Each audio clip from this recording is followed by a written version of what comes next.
told you that Mario is the least important character in the Super Mario Galaxy movie. In fact, he doesn't even matter. You could swap him out with literally any other character and the movie would still work, and that's a big problem. Don't believe me? Well, let's talk about it.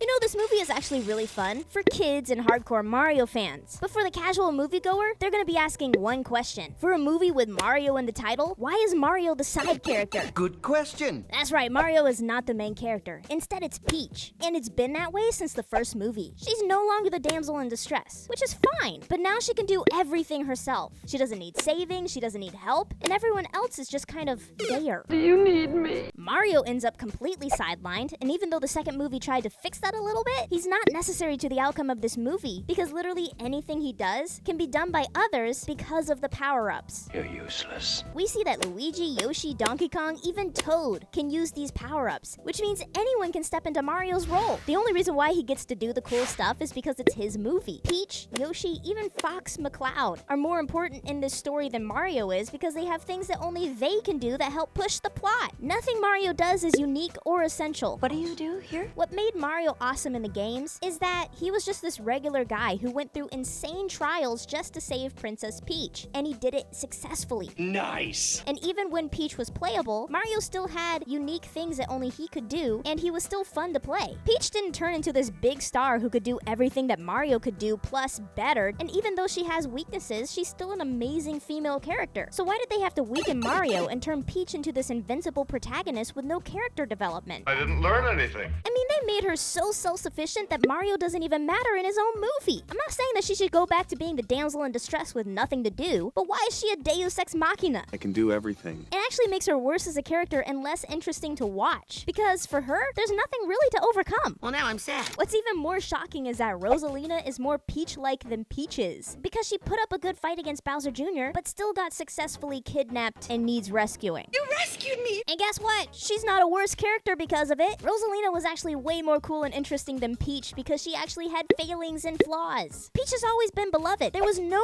need to turn her into Mario just for the audience to love her. And I love you, random citizen. Another major pitfall in this movie is the lack of a meaningful story. The movie feels like a bunch of Easter eggs and callbacks with a very flimsy story of rescuing Rosalina from Bowser Jr. We don't really have time to worry about anyone or develop a meaningful story because everything is just so chock full of fun inserts and Nintendo characters. Too much hustle is a thing. The only moment that even hints at tension is the battle between the Bros and the Bowsers. But it's over so quickly it's disappointing. Plus, once again, Peach and her nothing bad can ever happen to me energy strikes again. I'm the best there is at what I do. She easily finds her way to the Gateway Galaxy, she easily finds a ship, she easily gets past security, and she easily saves Rosalina with no casualties. Lame. I mean, this movie changed her whole origin story just so she could save Rosalina. As it stands, Peach is so heavily plot armored that nothing matters. Things always even out for me. I mean, Rosalina got successfully captured and she has literal superpowers. All Peach has is tailored writing. She gets kidnapped by Bowser? Who cares? She has power-ups hidden up her sleeves. She gets ambushed by a bunch of tiny ninjas? Don't freak out. She somehow has the strength of 100 men and has eyes on the back of her head. The whole universe can be destroyed by a doomsday device? No